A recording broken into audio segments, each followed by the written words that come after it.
I'm gonna need you to point with your right, or like clear on the camera. So what?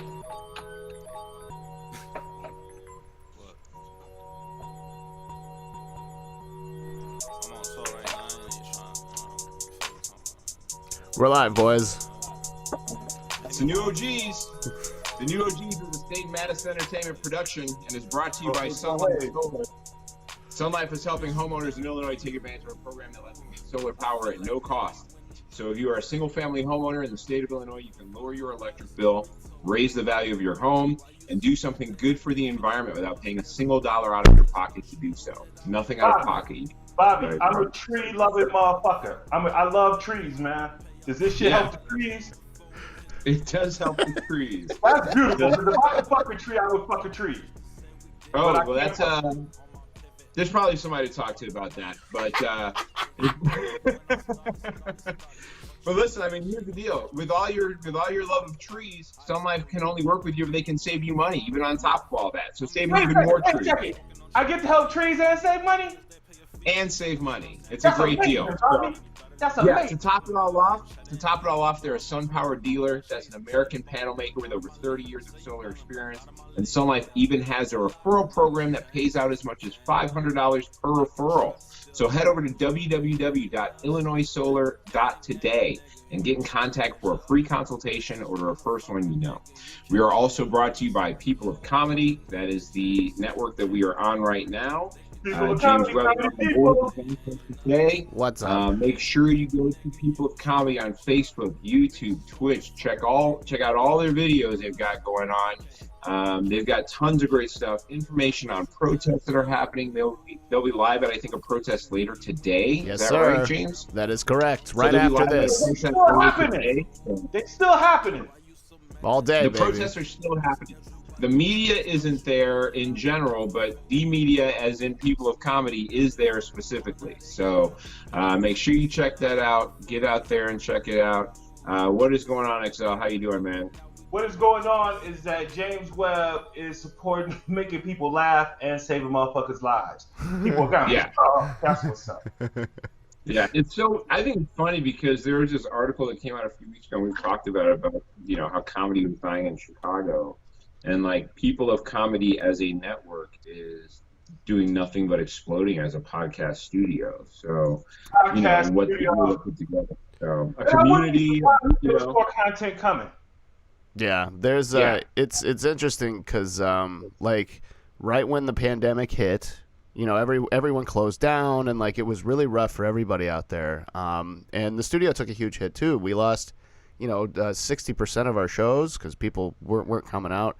It was unsafe. But now, people are at home. They're looking for something to do and watch. And comedians have stepped up and really like come to this online format to kind of take over the world again. So like, and we're here with that as long as the world will have us. So thank you guys. Yeah, that's cool, man. You guys have been able to put up so much good stuff while this is all going on, including your coverage of the protest stuff. So like, thanks, man. It's there's a thing about the cutting that goes to the arts and entertainment industry when things like this happen, but that also encompasses, hate it or like it, the ability to get out documentation of what's happening in the world right now. Yeah. And having, the fact that we happen to be friends with people who have cameras and who have microphones and who have the time to go out and put some of this stuff out there is just a necessary thing if we are going to be observing any type of freedom at this level. So it's cool that they're going to do it. It's awesome.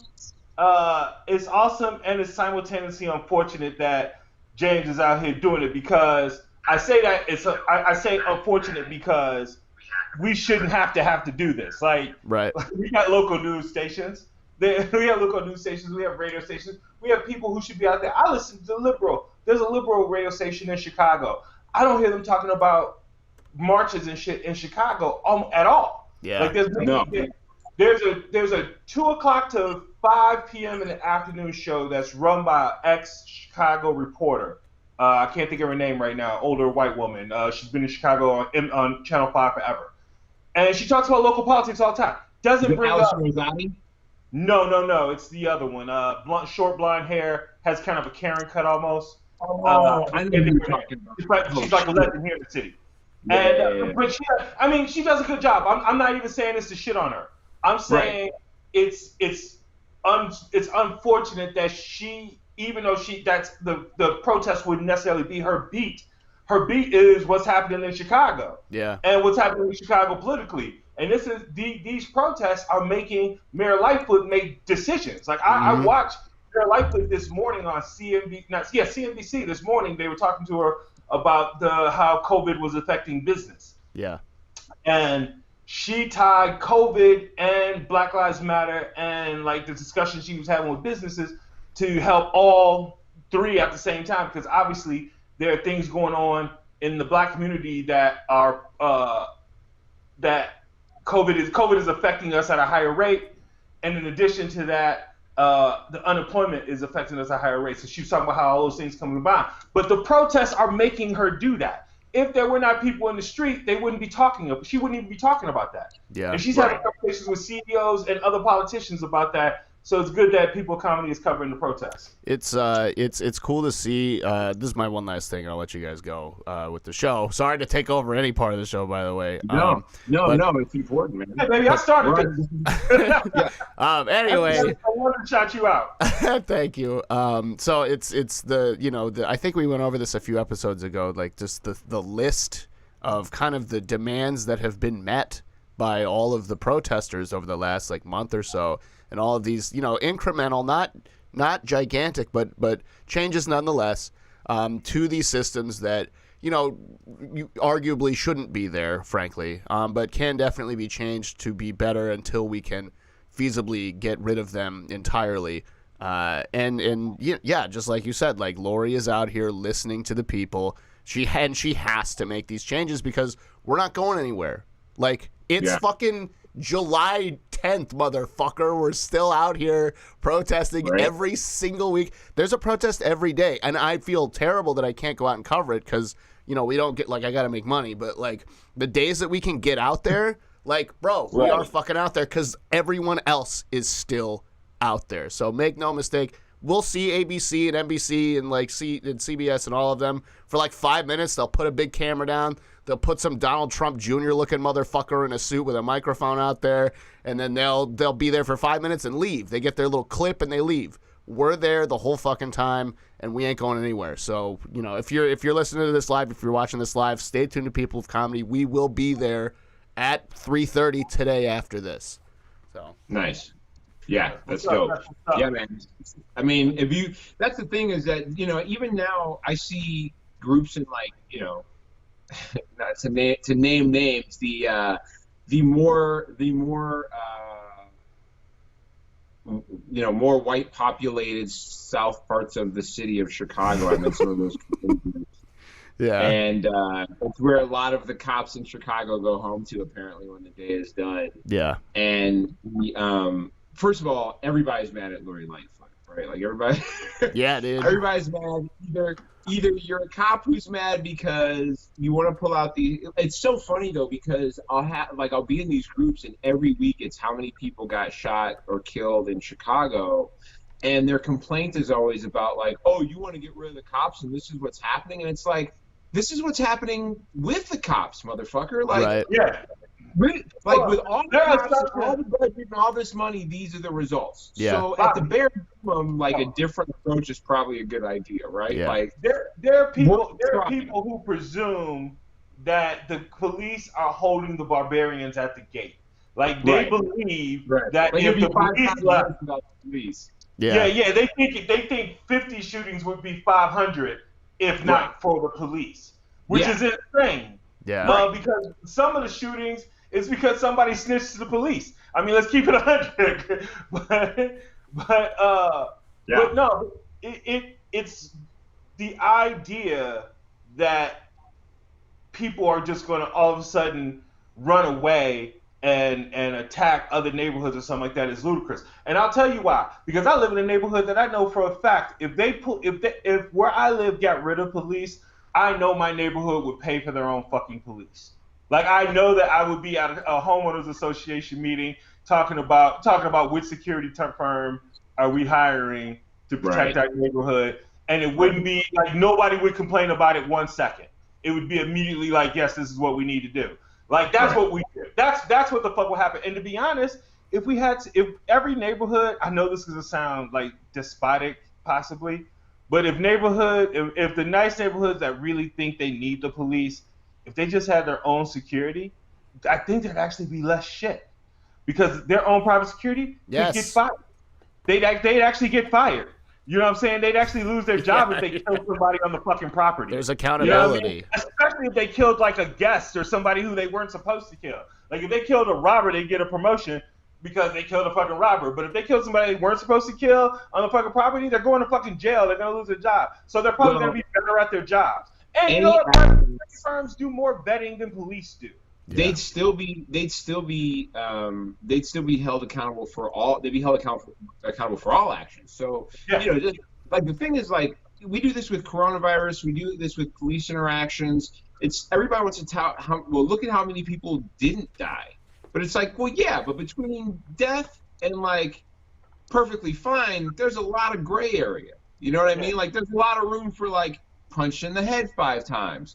You know what I mean? There's a lot of room for like rape. There's a lot of, you know what I mean? There's a lot of room for arguments. Their arguments are always so fucking stupid because the argument's always like, well, what are we going to do about all the murders on the south side and the west side of Chicago? Well, we still need to fix that, okay? And the police aren't fixing it, so we need to do other things. So if we got rid of the police, maybe we could take that $3 billion budget and maybe take like $500,000 and like build a couple of places for people to go talk to somebody, huh? Right. Because guys have a fucking hug. So Teach like black men to stop being so homophobic. The issue we run into is that like we keep going after like the end result of what's going on, right? Like you want to go kill a snake after it's already bit you in the arm, but you haven't made any effort to try and like calm the snake down or like figure out a way to not get pissed off in the first place, or like not create an environment. Maybe we could just, you know what, feed the snake, because you know what, hungry snakes don't bite. But you know, until we're willing to address like issues like drug legalization and legalization of prostitution and sex work and some of these other areas until we start to legalize those things, because this 1 ounce of marijuana is perfectly legal in this state. Exactly. So like until that is a thing that is legal everywhere, and not only that, but like you then have to do something for those people who previously had been living in that industry and in that world, right? So like you have to take these people who were living in a black market version of their industry and allow those people an opportunity to make their business a real business in a legitimate world that you are now going to accept. And also address the things that drive people into overuse, addiction, abuse, all those things that damage those things in the first place.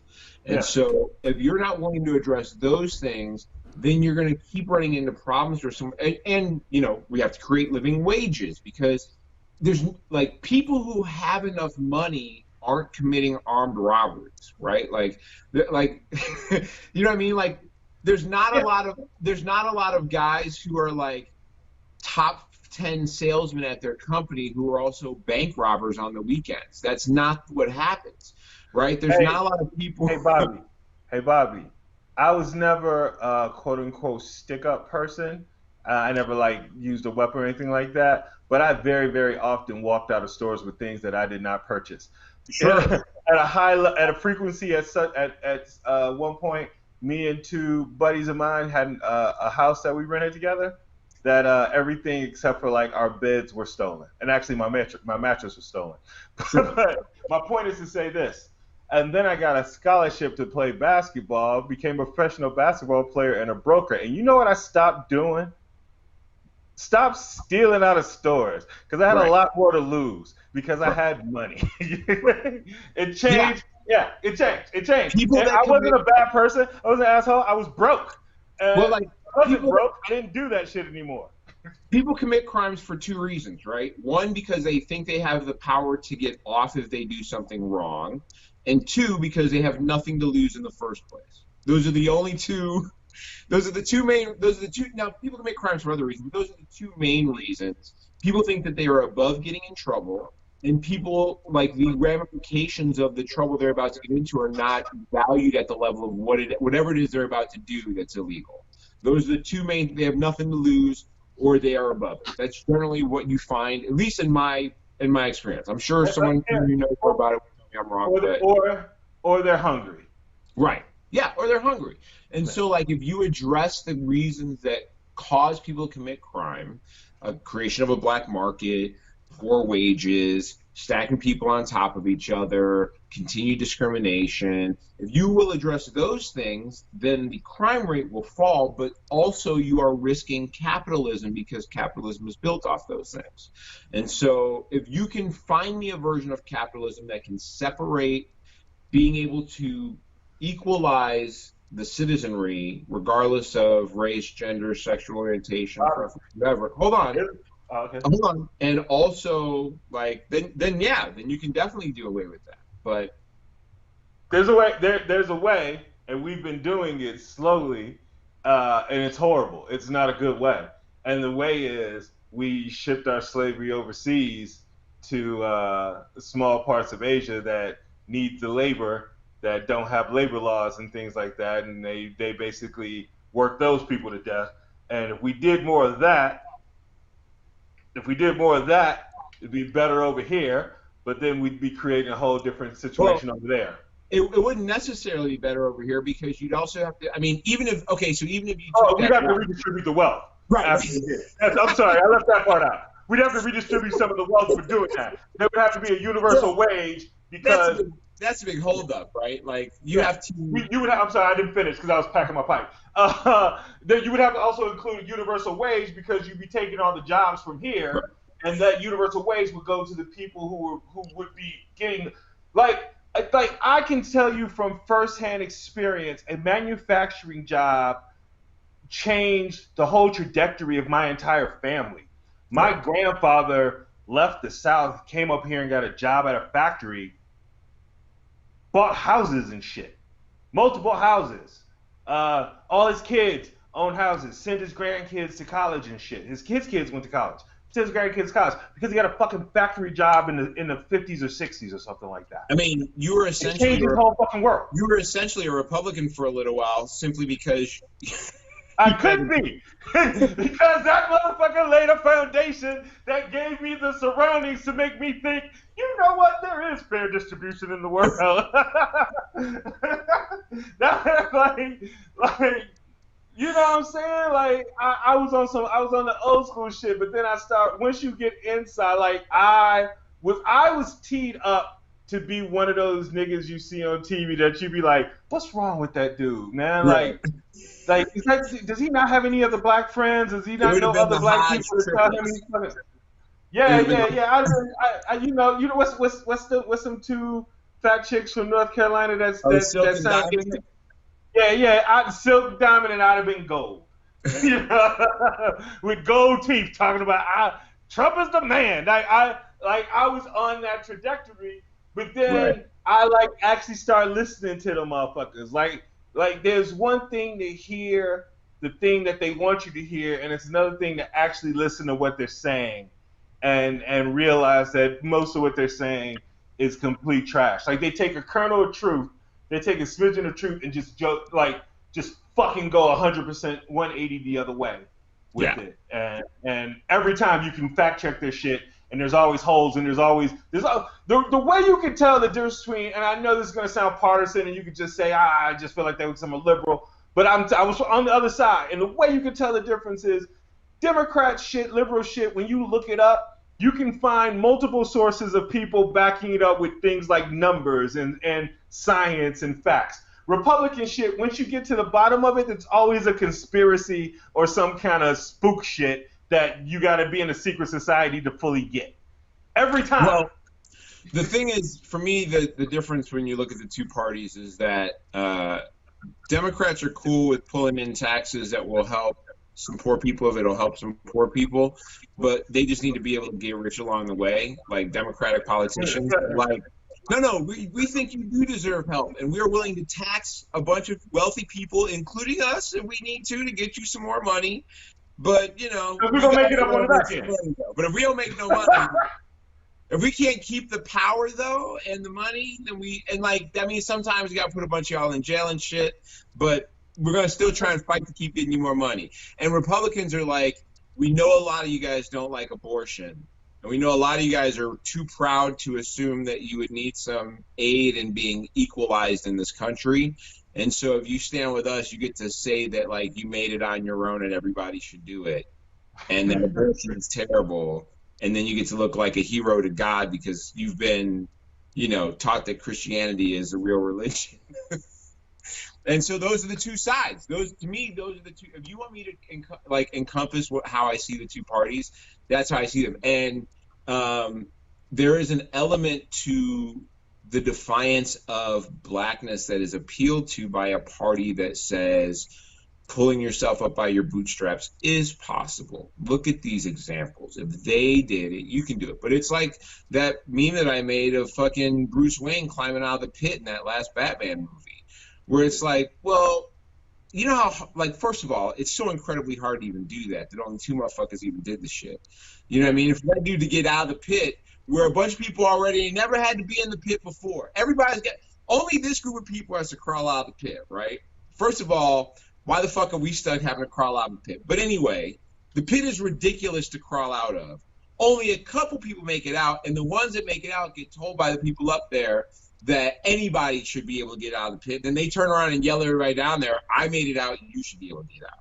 Yeah, that is Black Republicans to me. Because even to take your example further, because the Republicans will hold up examples and be like, look at this person. Look at the doctor who looks really, really stupid now, the head of HUD. I can't think of his name right now. Oh, Ben Carson. Ben Carson. They'll say, look at Ben Carson. He grew up in Detroit and on the projects, and he made it out. And it's like, Ben Carson is a motherfucking genius. He literally did something that nobody else in the world could do. To take it to your example, the two people that made it out, one became a supervillain and one became a superhero. That's how much better they were than everybody else. This nigga didn't just rob banks. He became a supervillain. He had a team of villains working for him. And Batman is motherfucking Batman. So that's the two. You can't hold them up and then look at everybody else. That's insanity. That's fucking insanity. But that is how I see how Black Republicans are. That is what I see that vision as. And the Republican Party itself has fought to, and that's why I also flip it, because Republicans have tried to figure out how to appeal to Black people, especially in the South, a place like that. And so they appeal to the religion that they've already indoctrinated them with. Because they've indoctrinated so many Black people in this country with Christianity and the rules of Christendom, then you have these attitudes towards abortion, towards these, towards homosexuality, towards the LGBTQ community that are that are not very open. And so the Republicans play on those things. And when you see Candace Owens, when you see Silk and Diamond, the things they talk about all the time are, they're against transgender people. They're against, they don't like gay, they don't like homosexuality. They feed on that shit. They talk about how many unborn Black babies there are. That is always their shit, because that is what's been appealed to by that party for them. But none of that does anything to actually create real equality. Those talking points do not create actual equality between Black and white people. And I don't know where Silk and Diamond are going to get money from when and if Trump loses, but they will. John, I don't know if I'm saying his last name right. John Flugelgang, the comedian, had a great tweet. He's just like, "Hey, wait, November 4th. Hey, where you going? But wait." No, wait. Do we have a car coming, or are you just leaving us here? ... Silk and Diamond on November 4th. Yeah. Yeah. Actually, I need to stop saying November 4th, and everybody needs to stop saying November 4th. The presidency probably won't be decided until November 10th at the earliest. Man, if he doesn't show up as the winner, I don't think it's going to be decided in January. I think we're still going to be. This is going to be a problem that goes on for a Now, while. here's the thing. I think what happened with the Supreme Court and what happened with the military has squashed that for me. I'm not afraid of that anymore. When the military leaders started all coming down on him when he pulled that shit against the protesters and they all openly spoke out, I feel like he's lost a lot of the swag that he had and the untouchableness that he had all the way up until now. I feel like that shit has diminished to a degree because of this COVID shit. Like before, there was nothing that was happening. Everything was going. The trains were running on time, to use a horrible fucking analogy. Right. Everything was working, so nobody fucking complained. Well, now this shit is on haywire because he's actually faced with having to do some leadership shit, and he's failing miserably. We're the worst country in the world. We're supposed to be the best country in the world. We're literally the worst. We are numerically, like, if you ask the question, who handles this the worst? We are numerically, clearly handling it worse than any other country in the world. It's undisputable. More deaths, more people with it, and our curve isn't even going down. Our fucking curve never flattened. It's getting fatter and fatter every day like a pregnant bitch. And this motherfucker, now people get to see that he doesn't have that it matters. Leadership matters. Character matters. Integrity matters. He's lying about shit that means something now, and people see that. So I don't think he has that. Before COVID, the fear of him staying in office, if shit went haywire, I 100% shared it with you all the way. Right now, I can see them dragging him the fuck out of there. Well, it's been almost 2 weeks now since the information came out about the Russian bounties on U.S. troops. And since then, he's had this July 4th speech in which he chose, instead of trying to create some, again, with another shot at trying to create a unifying speech, and instead decided to make a speech on Independence Day about essentially the war that he's going to go against on people that want to do things like take down Confederate statues. I mean, he refuses to say Confederate, but he spoke out against Bubba Wallace and the NASCAR ban of their flag, which he's talking about. It's the only flag they fucking banned was a Confederate flag, right? Yeah. He, talked about angry mobs and they're trying to tear down statues of our founders and shit like that. I mean, that July 4th speech at Mount Rushmore of all places. I mean, it was literally, he's going all in on the racial shit, right? Are we in on this? Is that what's happening? Yeah. That's a lot. It has not been a dog whistle for a long time. It's been a full-blown whistle. It's been a bullhorn. It is an air raid siren at this point. Like, he's hoping and praying that the number, we all know the number of people who say they're racist or people who will identify themselves as racist versus the number of people who actually are racist are hugely different number. The number is very, very, it's a big difference between the two. And what he's hoping and praying is of the 100 million people who didn't vote in the last election, he's hoping and praying that there's like 30 million of them that are racist as fuck and are willing to go to the polls. And those are the people who haven't been getting polled because they're not registered voters. There are people who've been lax and all this shit. He's hoping to get them to rise up. And what I don't think he gets is, between COVID and the Black Lives Matter movement, they've exposed him so much that even some of those people who are racist, they don't want to die. Like they don't want to die because you don't know how to handle the fucking COVID situation. Like even if we get a vaccine in January, I don't think he's gonna handle it right. I think he's gonna fuck it up somehow. I won't trust our vaccine. I'm waiting for another country's vaccine. I mean, there's been some senators that are saying some Republican senators that are like big name senators. I think it was Chuck Grassley and Lamar Alexander. They're not going to the convention. Yeah, 5. They're not going to Florida.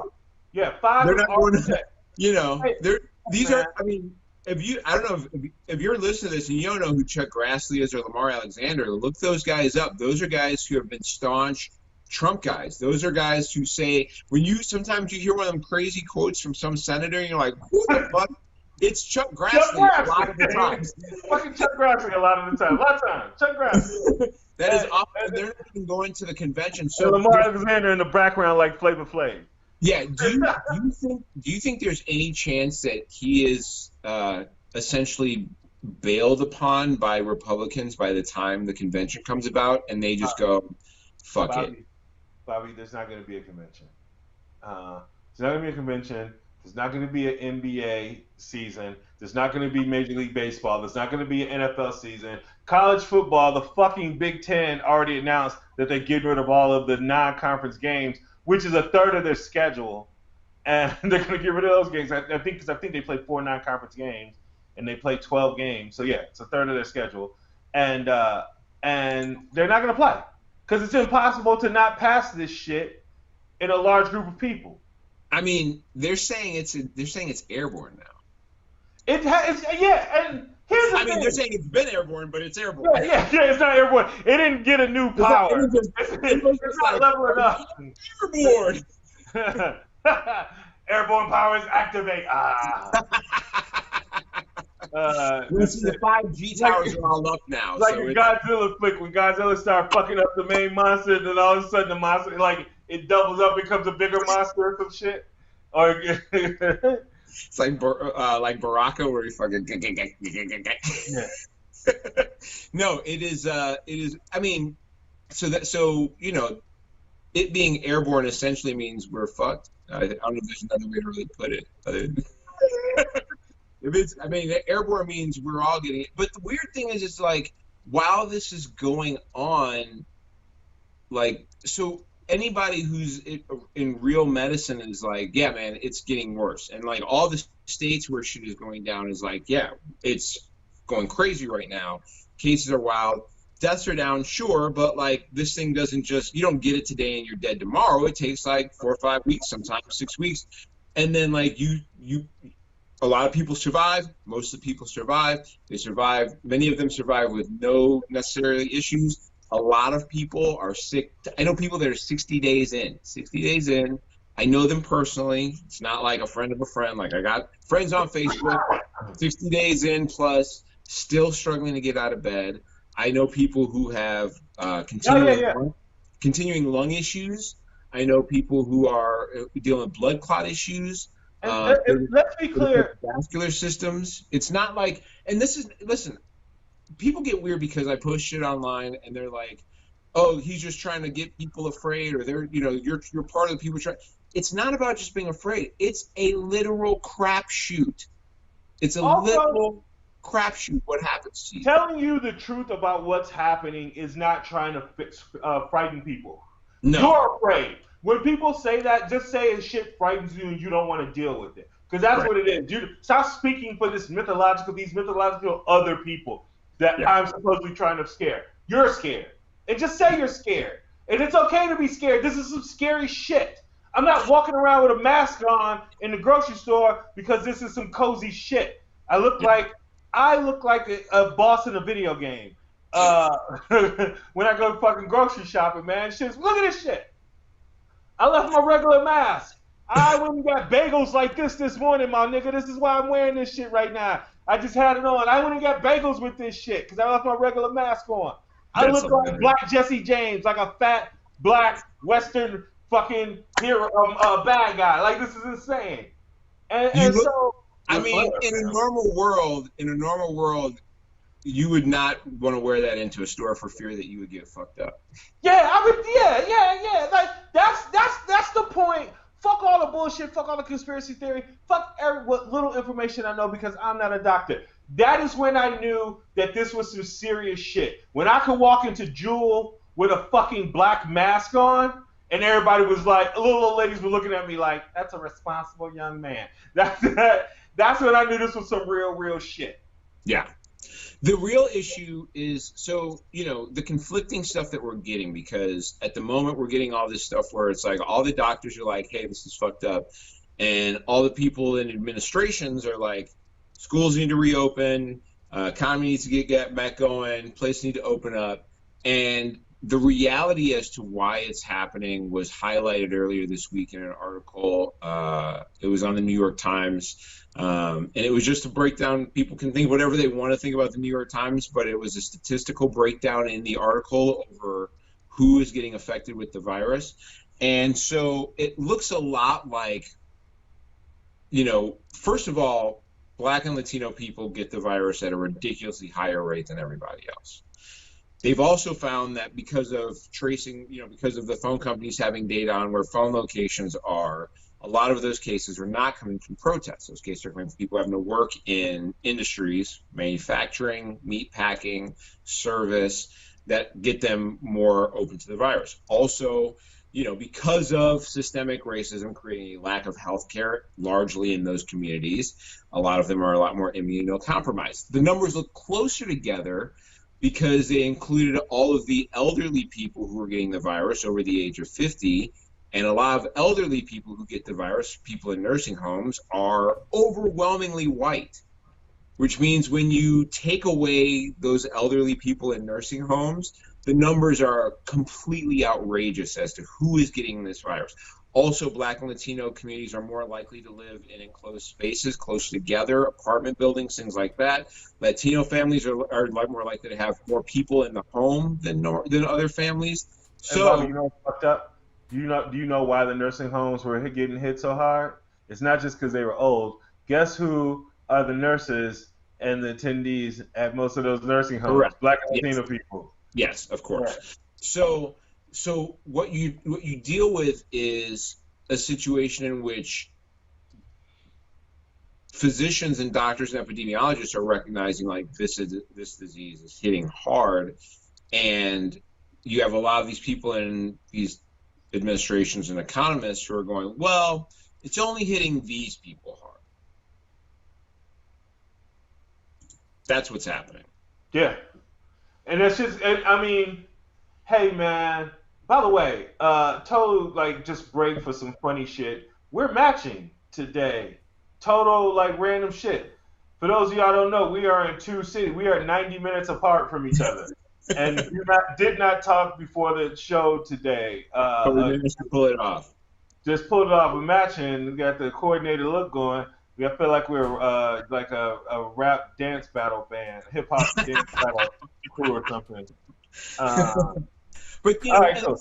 But that's the thing. Like they can't. You're dealing with a population that is working generally for tips or minimum wage, that has to work to keep making money, that can't afford to stay home or work from home. Here's the thing, though. I also think.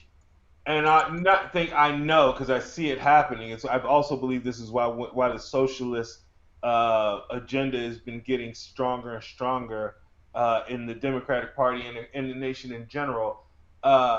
People can see now that, like, look at what's been the last few months. People haven't been going to work, and for the most part, our world is basically the same. Like the whole fucking like it didn't cave. Grocery stores had a couple of bad weeks, but for the most part, everything's fucking the same. You can still go get ice cream. You can still go get a burger or a pizza. You can't sit inside your favorite restaurant, but you can sit outside if they have a deck, or you can get it to go. Like you can almost still live a little bit of a life. Not live. You can live like fucking 75-80% of your life without us all slaving, working 50-hour, 60-hour weeks and extra overtime and extra pay, or working two jobs, or having to drive Uber and do other shit to make ends meet. It's happening right now. They don't like the fact that people are seeing that's happening, and the fucking walls aren't closing in, nothing's happening. They had to actually give money to people. The fucking Republicans had no problem giving more money to the banks. They had no problem giving more money to businesses. But when it comes to like extending the $600 fucking payment that they have, they don't want to do it because their words, literally the thing that they're standing on, is that they believe that motivates people to stay home from work. Right. Well, guess what, dumbass? It's supposed to! It's supposed to. The entire point of it is to keep them at home because there's a fucking killer disease out there. And if they stay home, they can buy shit online or in a much safer manner. The economy keeps going. And you spend what is fucking chump change compared to what the fuck we spend on everything else? But because they're so concerned that a few poor people might be doing a little bit better than they were before. Just listen, if you are a person who disagrees with my views, but for some reason you chose to listen to this podcast, I want you to think about that. This is their stance. They're angry that a few poor people are going to get a couple of extra bucks for 6 months of their fucking lives. That's the shit that pisses them off. In the middle of a fucking pandemic. This is the people that you stand with. They're disgusting. Here's the other thing, though, is while that's going on, they're approving Paycheck Protection Program loans for Kanye West and for Jared Kushner's companies and for Reese Witherspoon's companies and for Pelosi's family's company and for, like, Democrats and Republicans both pushed through a bill. To be fair, as a small business owner, I've owned multiple small businesses and I've had large staffs before. Just because those people have rich and famous names and they're wealthy does not mean that they don't need payroll help. Kanye sells a fucking lot of shoes. I don't know how big his staff is at Yeezys, but he might have a few hundred people, maybe 1,000 people across the world. He can't have 1,000 people get the Paycheck Protection Program because it was for companies under 500. Yeah, okay, yeah, good point. So whatever, maybe we got 400. I don't know. I don't know. Some of those businesses, it was bullshit. Some of those but here's the whole point, though. The whole idea, though, is that if we all have under X amount of employees, and your company is worth X amount of billions of dollars, and my company is worth $10 million, the person who needs the loan is not you, Mr. Billion-dollar company guy with 5 companies. You don't need that loan. Right? Yeah, fair enough. Take that loss. That's part of doing business. That's business. So, there's other things they need to be focusing on. They should be canceling rent, but Pelosi won't do that because she owns $46 million in real estate. So she won't be canceling rent. If the Democrats are waiting for Pelosi to come in and save them by canceling rent, it ain't going to happen. They're trying to send kids back to school. I think rent should be in a state-by-state thing, and I think what the Democrats should do to save their asses is they can give the states discretionary money for pandemic relief, and the Democratic governors that want to do rent relief, and because there's some states that really, really need it way more than other states. Illinois, California, New York, where rent is high as fuck. Washington State. In Seattle, and I think Portland is high as fuck too. I'm not 100% sure about that, but I think those areas like that, go fucking help them. Florida does not need it. I know Florida. I know you guys think you have expensive real estate. You do not. Even the shit that's on the beach is cheap compared. Like, if that shit was here, it'd be worth it 10 times what you guys think. That shit is a hurricane away from not being real estate anymore. That shit's a hurricane away from being a got a condo on the beach for $200,000 there. Like, they're like, it's $200,000 for a condo. I was like, it's on the beach. To try and recover from some of this shit, there's still politics at play. There's like 115 days or something until the election. Tucker Carlson went after Tammy Duckworth. Which is just so. Here's the thing, right? So Trump isn't going to go attack Tammy Duckworth because that's insanity, right? This is but a TV show host can because he doesn't have to have scruples anyway. Nah, man. You don't know. Tucker Carlson is Trump's butt buddy. Anything that Tucker Carlson do, Trump do. So you can believe that there's some kind of tweet or some shit coming for Tammy Duckworth, which might fuck around and make Tammy Duckworth the vice president. He'll retweet it for sure. He'll retweet some shit, but he won't post his own stuff. He'll retweet Tucker Carlson saying something. Because Tammy Duckworth is witty as fuck. She represents Illinois quite well. And she's also a vet who lost her legs. A vet who lost her legs and then became a mother in her 40s twice, my nigga. And a senator. And as a senator. Like, I mean, Tucker Carlson had the nerve to call. I forget. He didn't unimpressive. He that's the words that left his mouth. That pissant motherfucker called her unimpressive. A helicopter pilot. A war zone helicopter pilot. Right. A military. Suck everybody's dick. I don't care if you like it. Suck everybody's dick. Oh my God. Total joke for that.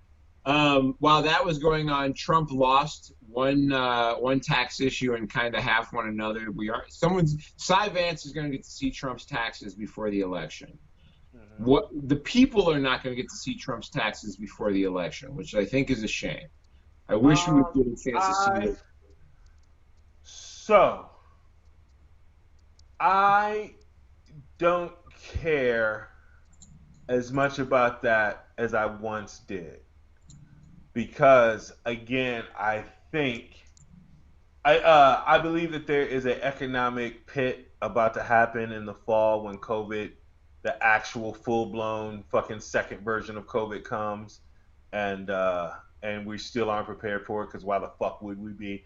We haven't changed anything now. There's states right now in the middle of fucking the worst epidemic that we've had, and they're not making changes or they're hesitant to. So we're going to be unprepared in October, and that shit's going to be worse, and people are going to see his failure. And so I don't think those taxes are going to mean shit. I think it was a double loss for him because even though Congress won't get to see it until probably after the election, imagine if they got him in November and were able to prove that he lied about some shit under oath because they had the taxes to prove that there was something that he did, and they impeached that motherfucker because the Republicans would have got routed, and then they might not have any loyalty to that motherfucker because they've lost 10 fucking spaces, and some of the outgoing Republicans might. And imagine he gets impeached and fucking kicked out before he even gets to finish his term.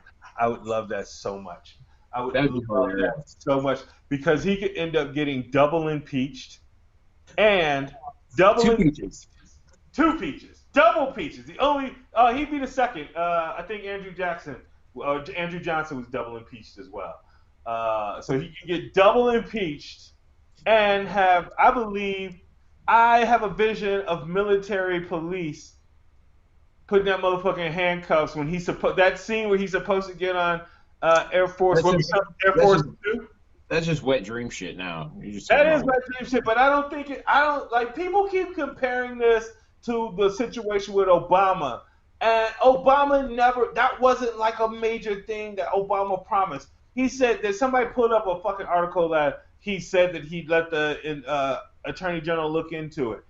He let the Attorney General look into it, man. They fucking committed a war crime. That shit is insanely hard to prove. We're going to really put a president on trial for that? Like, if you really think about that, that's a bad fucking look for America. But this motherfucking Trump, this motherfucker let Americans die and did nothing. This motherfucker clearly was making some kind of private deals with Russia that we couldn't look at because he was the president. Well, I think that's what the taxes show, though. I think if you get to the taxes, you really see that, and I think that's the thing. Is like I want to know, was it duplicitous the whole time? I want to see the proof of it. So you know what I believe is going to happen? I believe come next probably March or April, the must-see TV is going to be the Trump trials. That motherfucker's going to be sitting in front of Congress as an ex-president without any ability to tell these motherfuckers no. That'd be so wild. And he's going to be sitting there forced to answer questions and shit. I think they're going to make a zoo of this nigga. Do you think Biden unleashed his plan? Do you think that he has I mean, you're more of a centrist guy than a leftist guy, but I'll ask you from your perspective. Do you think he's reached out enough to the left in some of the stuff he's put in that plan that should get people to go? I will say this. Bernie feels like... let me rephrase it. Do you think he's played himself better into the vote, or has Trump played himself more out of a vote for people that might be like... Trump has played himself out of a vote, but Bernie and AOC gave their thumbs up to what Bernie is doing. And what Biden's doing? I said to what Bernie's doing. I'm sorry. To what Biden's doing. Thank you for catching that. They gave their thumbs up before he even gave the actual speech. I listen to NPR in the car all the fucking time. I heard them both on NPR saying that that there was still some stuff that they wanted that didn't get in there, but a lot of stuff they wanted was already, like AOC was like, some of the stuff we wanted was already there. We just didn't Right. know it was there because blah blah blah whatever. So if they feel comfortable, I know how AOC is the type of person that she'll be like, yeah, I'm riding with this nigga, but I ain't really with this nigga. She'll say if she wasn't feeling it, and she seems to be endorsing it. So once they were like cool with it, I didn't even listen to the speech because I figured I figured it's gonna be ballpark, probably lighter than what I wanted, but whatever. If he was good enough to get Bernie and AOC to like come out and say ahead of the thing that they were cool with it, I'm cool with it. Yeah, I mean it's a big step. I think you'll go on social media and you'll see a bunch of people who are super far left that are still shitting on. And I still have not decided how I feel about the whole. I'm not going to vote for Trump. That's an easy thing.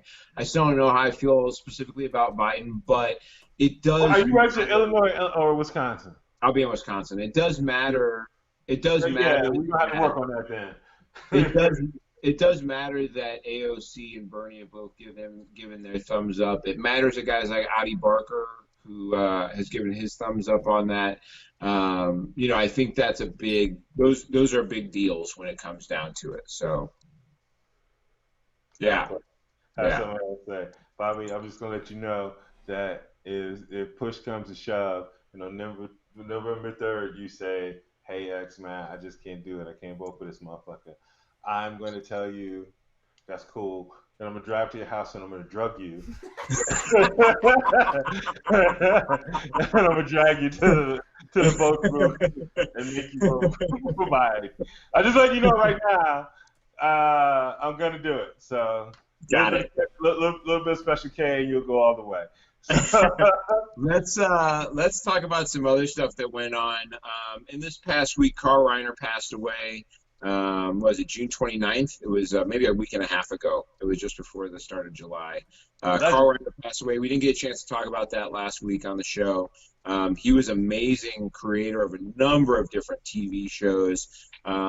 He was an actor on Sid Caesar's show of shows. I think he created the Dick Van Dyke Show, Mary Tyler Moore. I mean, this guy was involved in so much. And those shows were like the framework for future sitcoms and just like the growth of the industry altogether. Like I grew up, I remember Dick Van Dyke reruns. My great grandmother used to babysit me when I was really little, and WGN used to play Dick Van Dyke reruns. It was that and like 3 or 4 other shows. I think I Love Lucy was one of them too. This is late 70s, early 80s and shit. And I used to watch all those shows, and they were hilarious. I mean, I was a little kid, and I was still, I enjoyed, what I have fond memories of them. Yeah. And I remember Carl Reiner, I've been a fan of him since then because of that, because I knew who he was. You see his name at the end of every show and stuff. And back then, what is kind of, I guess, Nick at Night or whatever the shit that kids watch now to know all the shows from the 80s and stuff, that was regular late night network TV. Yeah. What's now Fox and WGN, that's all they would play, was those shows back in the day. They just play them on a fucking loop constantly. So Carl Reiner was kind of a big part of my comedy entertainment when I was a kid. Yeah, really set the tone for the modern sitcom with the Dick Van Dyke Show. Also directed a bunch of great movies. Directed The Jerk. Directed Oh God. The Jerk. Oh my God, I got suspended from school because of The Jerk.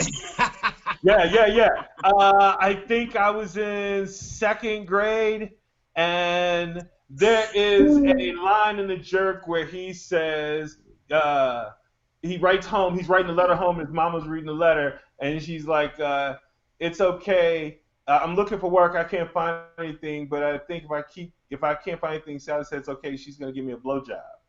Right? And I was in 2nd grade or maybe 1st grade. I didn't know what a blowjob was. And I said it in art class. We had like our table in art class. There was like 5 other kids sitting there with me. And I said it, and the table laughed. And I was like, "You guys know what that means? I don't know what that means. Everyone's laughing at home." And the kids are laughing because the teacher's standing behind me. And I swear to God, this is my memory of her forever. This is not a comedy thing. Her exact words were, "I know what that means. Come with me, young man." And which sounds like the beginning of a porn. It wasn't. She just sends me to the principal's office. But Now, in retrospect, me hearing her go, I know what that means. I really wish I was smart enough to go, I bet you do, lady. But something like that. Give her, that's right, Diane. Something like that. I don't even know if her name was Diane. That just popped in my head. But I got suspended, and I remember my principal, my mom ended up cursing out the principal of my elementary school, who was, it doesn't matter who he was. He was a doctor, and he was doing a thesis on raising children or something, and he just assumed that she was like this poor black single mom, uneducated single mom. My pop was a high school principal and a college professor. My mom went to college. I did not grow up. It wasn't that dynamic in my house. Right. And my mom picked fucking exception with it and lost. I remember her losing her shit because he said something like, "You can't let the TV raise your kid," or something, blah blah blah. And she's like, "It's a fucking movie." Like the whole family watched the movie together. Like there's a little bad language. And then she just lit into him, and I got suspended for 2 days. In some modern TV shit, did you have Quibi? You said you had Quibi for a little bit, right? I signed up for Quibi for the 90 days, and I canceled it a week before the 90 days without ever actually opening the app. So Carl Reiner was the old school shit. Quibi was supposed to be the new school shit. It was created, I believe, by Jeffrey Katzenberg, who's a big famous movie cat, and a bunch of other big stars. The big claim to fame with Quibi is it was supposed to be made for the modern. This is a thing that happens every time somebody tries to do this shit. Every time some old motherfucker tries to create some shit for a young generation specifically, they fuck this shit up every time. Remember the Honda Element? The Honda Element was a car that was supposed to be a rugged, like, outdoorsy appeal to the younger generation. It had the one suicide door on the side. It was super boxy looking. And the only people that came to buy that car were, like, woodsy-ass 50-year-old white ladies. Those are the only people that came to buy them cars. Those are the only people that came to buy them cars, right? And so they did the same thing with this. They thought that because young people like to be on their phones all the time, and they have short attention spans, they would want entertainment streaming product that's like 8 minutes long and can only be watched vertically. Hey, and so Bobby, I don't know if they knew this or not, but there's this shit called YouTube that was doing that already. That's the other problem is that there's this shit called YouTube. There are already nobody's making millions of dollars on YouTube. Why would I go watch somebody you have already paid millions of dollars to be in some dumbass show for 7 minutes at a clip? That's dumb. So it's been around for I think 3 months. They have lost 90% of their original subscribers already. That is a huge loss. They had 910,000 subscribers in its first days for the free 3-month trial. Once that's over, they've only got 72,000 subscribers left. That is not enough for a site that's got Kevin Hart on it and shit like that. That is not enough. I got friends that did open mics that got more people following them for tweets and shit. Yeah. And 72,000, like, you know how many of those are probably people that just forgot to turn the shit off? Like, probably half. Yeah. Yeah. Now I'm gonna go another 90%, fam. And here's the thing. I'm gonna be honest with you, dog. I'm gonna be honest with you. Like, you know what's happening right now? That news story about that 72,000 is hitting everywhere, and people are looking at it going, "Oh shit." That's exactly what the hell is happening. And what's fucked up is it was actually pretty inexpensive. I think it's only $5. Yeah, it's not expensive. I think $5 is too much for 8-minute shows. How about that? That's first thing to start off. It was $2. I might have kept it just to fucking have it. Because here's the crazy thing: that show with the Hemsworth and the dude, I can't think of his name, but he always plays the German dude from the Tarantino Nazi film. Christoph Waltz. Christoph Waltz. Yeah, he has a thing with him and Hemsworth, and that shit actually looks really good, man. Yeah, that looks really good.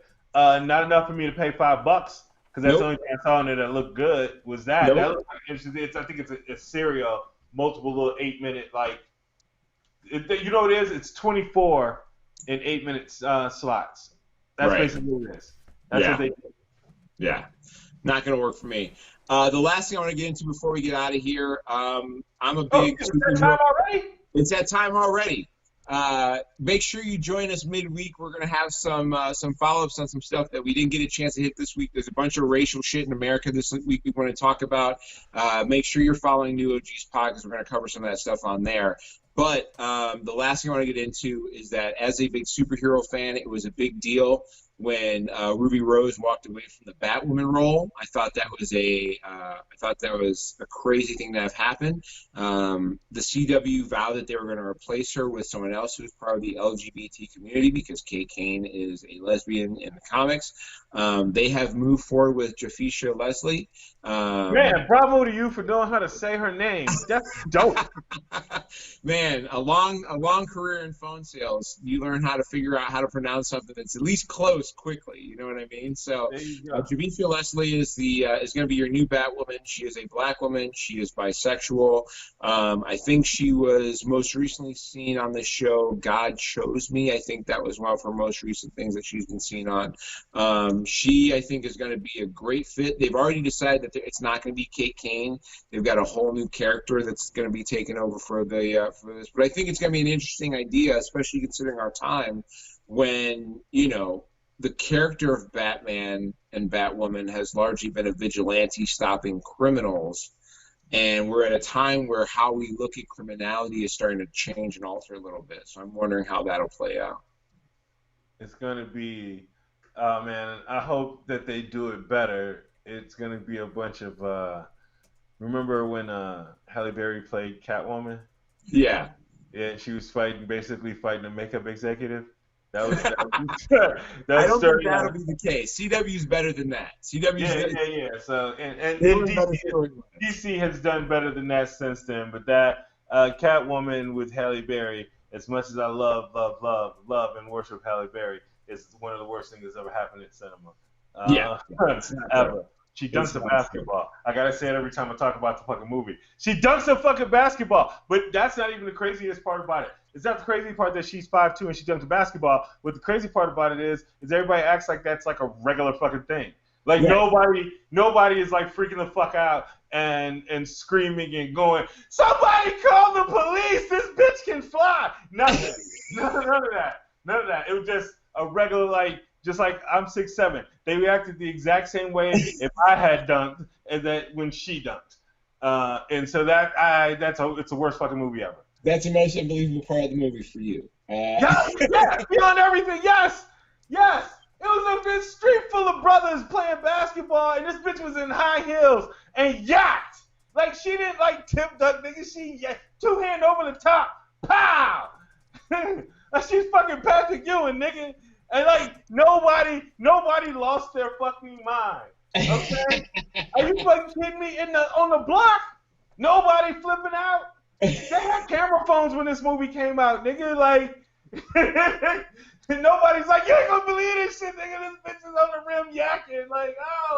Do that shit again. Nothing, none of that. They just watched her dunk and let her walk away with not Ellery James, almost his little brother looking motherfucker. I can't think of his name. Hey man, where can people catch you online? What's your socials? I'm Xavier Lamont. You can catch me at XL Comedy on Twitter, IG, and Facebook at XL Comedy. You can find me at Mocha_Jesus on Twitter and Instagram. Bobby Hill on Facebook. Good luck finding me there. You can find the New OGs at New OGs Pod on Twitter and Instagram. Make sure you follow us there. Find us and subscribe and rate wherever you listen to pods, Google, Apple Podcasts, Stitcher, wherever that is. Go to People with Comedy. Subscribe to them. Watch all their stuff. Thank you guys for hanging out with us for this early hour today. We're going to post another watch party live at 4 o'clock, and we'll repost this all over the place. So thanks for hanging out. We'll catch you guys later. That's what's up. Chop. Why you so mad that I can't fit you on my schedule? Why you jealous? Thought you knew that I would never fold. So many doubted, fuck them all. Now they gon' have to pay our tickets, sell our shows before we hit the road. They said we couldn't do it, now we do it just to say James we did it. still there? Critic on my we just broadcasted live. No, he's playing us out. Oh, I didn't see him. There he is. Okay.